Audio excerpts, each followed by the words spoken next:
السلام علیکم۔ ہر نمازی اس بات کا دھیان رکھنا چاہیے۔ آئیے مفتی سلمان اظہری صاحب کا اس بیان کو سنتے ہیں۔ اللہ تعالیٰ صحابہ کی تعریف میں فرماتا ہے ان اللہ یحب الذین یقاتلون فی سبیلہ صفا کأنہم بنیان مرصوص۔ بے شک اللہ اس جماعت سے بہت محبت کرتا ہے کہ جب وہ اللہ کی راہ میں لڑنے کے لیے صفیں لگاتے ہیں تو ایسے مضبوط کھڑے ہوتے ہیں جیسے سیسا پلائی ہوئی دیوار۔ صف کے نام سے پوری سورہ ہے، سبحان اللہ۔ یہی صفیں ہیں۔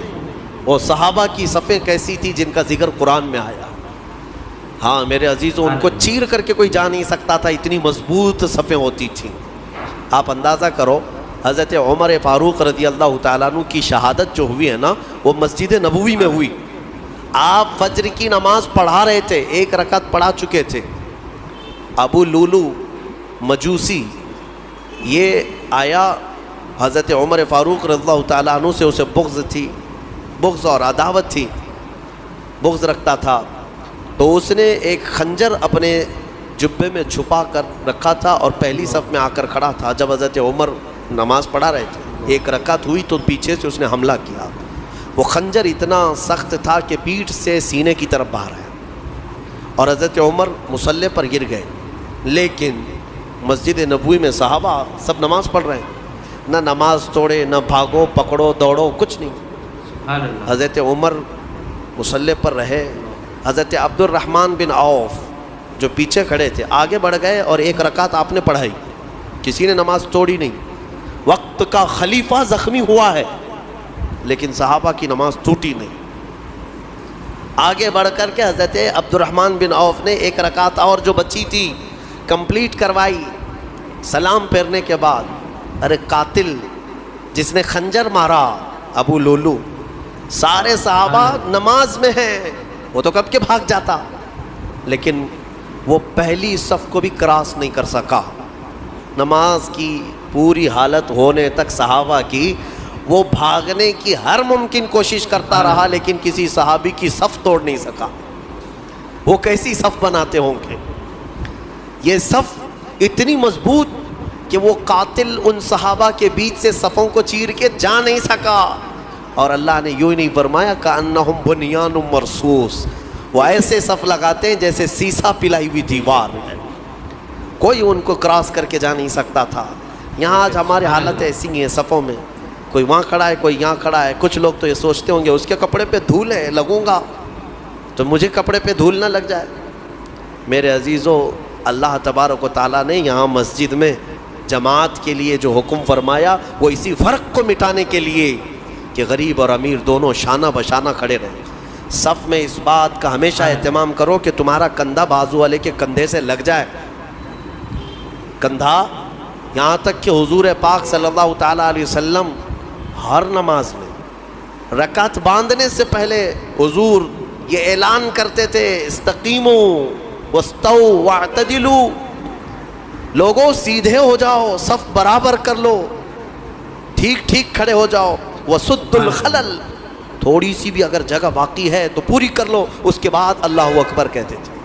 یہ سنت ہے، سنت ہے نماز قائم کرنے سے پہلے، جماعت سے پہلے امام کا یہ اعلان کرنا کہ اپنی صفیں درست کر لو۔ اللہ اکبر۔ حضور پاک صلی اللہ تعالیٰ علیہ وسلم کا اعلان ہوا کرتا تھا، حدیث میں موجود ہے، یہاں تک کہ ایڑی سے ایڑی برابر رکھنے کو کہا گیا ہے۔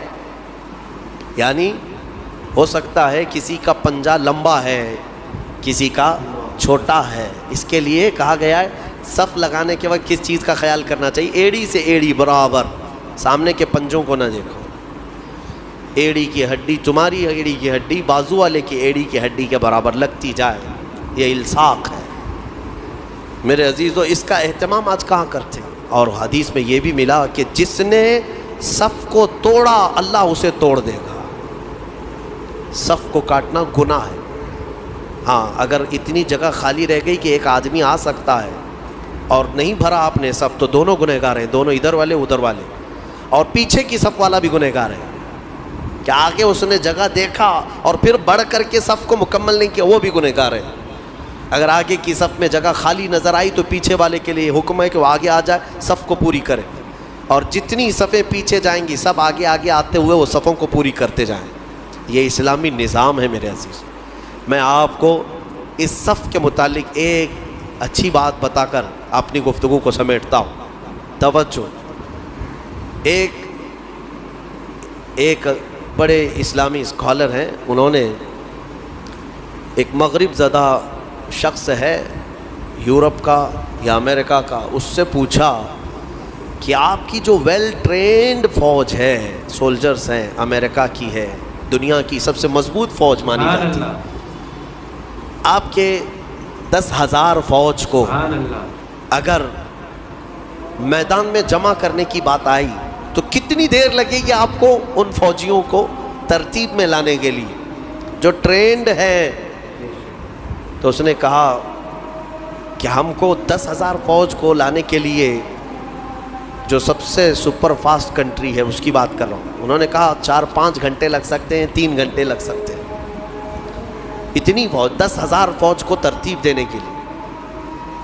اور پھر الگ الگ کنٹریز کی بات کیے کہ یہاں کی فوج اتنی جلدی کر لے گی, وہاں کی فوج اتنی جلدی کر لے گی, لیکن گھنٹہ بھر سے پہلے تو کوئی بھی ترتیب میں نہیں آئی.